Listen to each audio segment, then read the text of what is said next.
এক সময়ের কথা, কলকাতার এক ধনী ব্যবসায়ী রাজীব শেট্টি প্রচুর সম্পদের মালিক ছিলেন। বিশাল এক প্রাসাদের মতো বাড়িতে থাকতেন তিনি, যেখানে বিলাসবহুল জীবনযাপনের সব আয়োজন ছিল। কিন্তু আজ রাতটা যেন অন্যরকম ছিল। সময় তখন প্রায় রাত 2টো বাজে, অথচ তার চোখে ঘুম নেই। রাজীব ব্যালকনিতে দাঁড়িয়ে চাঁদের দিকে তাকিয়েছিলেন। মনে হচ্ছিল কিছু একটা অনুপস্থিত। এক অজানা শূন্যতা যেন তাকে কুরে কুরে খাচ্ছে। এত টাকা, এত সম্পদ, তবু যেন কিছুই তাকে শান্তি দিচ্ছিল না। নিজেকে শান্ত করার জন্য তিনি ভাবলেন, এভাবে ঘরে বসে থাকা ঠিক হবে না। একটু বাইরে গেলে হয়তো মন হালকা হবে। হঠাৎ মনে পড়ল, তার মা বলতেন, মন ভালো না লাগলে মন্দিরে যাওয়া উচিত। এই ভাবনা থেকে তিনি নিজের গাড়ির চাবি হাতে নিলেন এবং কলকাতার বিখ্যাত দুর্গা মন্দিরের দিকে রওনা দিলেন। মন্দিরের দরজায় পৌঁছাতেই রাজীব দেখলেন এক ব্যক্তি মন্দিরের প্রবেশপথে বসে আছেন। লোকটির চেহারায় গভীর দুঃখের ছাপ।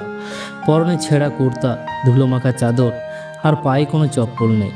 ঠান্ডা রাতে তিনি এক দৃষ্টিতে মা দুর্গার দিকে তাকিয়েছিলেন, যেন কিছু প্রার্থনা করছেন। রাজীব কিছুক্ষণ লক্ষ্য করলেন, তারপর ধীরে ধীরে কাছে গিয়ে জিজ্ঞেস করলেন, ভাই, এত রাতে এখানে বসে আছেন কেন? কোনো বিপদে পড়ছেন? লোকটি ধীরে ধীরে মুখ তুললেন, চোখে যেন জমে থাকা কান্নার সমুদ্র। নিচু গলায় বললেন, আমার স্ত্রী হাসপাতালে ভর্তি, কিন্তু চিকিৎসার জন্য আমার কাছে একটা টাকাও নেই। আমি জানি না কোথায় যাব, কি করব। তাই মা দুর্গার কাছে প্রার্থনা করছি, যদি কোনো উপায় বের হয়। রাজীব স্তব্ধ হয়ে গেলেন। এক মুহূর্তের জন্য নিজেকে লোকটির জায়গায় কল্পনা করতে লাগলেন।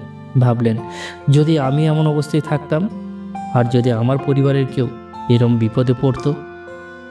এক মুহূর্ত দ্বিধা না করে রাজীব নিজের পকেট থেকে বেশ কিছু টাকা বের করলেন এবং লোকটির হাতে দিয়ে বললেন, এই টাকা নিন, আর দেরি না করে দ্রুত হাসপাতালে যান, আপনার স্ত্রীর চিকিৎসার ব্যবস্থা করুন।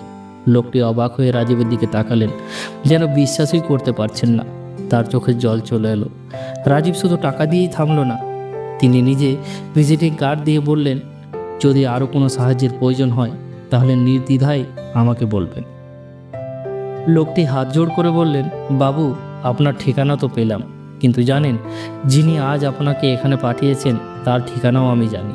তিনি আপনাকে রাতের এই 2টো সময়ে এখানে নিয়ে এসেছেন, যাতে আপনি আমার মতো এক অসহায় মানুষের সাহায্য করতে পারেন।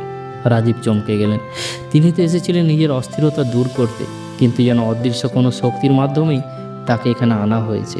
তিনি বুঝলেন, ভগবান কেবল মন্দিরের মূর্তিতেই নন, মানুষের সেবার মধ্যেও বিরাজ করেন। রাজীব ধীরে ধীরে নিজের গাড়ির দিকে হাঁটলেন। মনে হচ্ছিল তার হৃদয়ের সব ভার কমে গেছে। এতদিন তিনি সম্পদের পিছনে ছুটেছেন, কিন্তু আজ বুঝলেন, সত্যিকারের শান্তি আসে অন্যের জন্য কিছু করতে পারার মধ্যে। রাতে নিজের প্রাসাদে ফিরে এসে জানালার পাশে দাঁড়ালেন।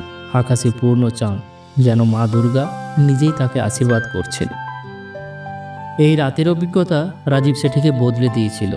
এরপর থেকে তিনি সমাজের অসহায় মানুষদের পাশে দাঁড়ানোকে নিজের জীবনের উদ্দেশ্য করে নিলেন। এইভাবেই মানবতার সেবাই হলো ভগবানের প্রকৃত আরাধনা।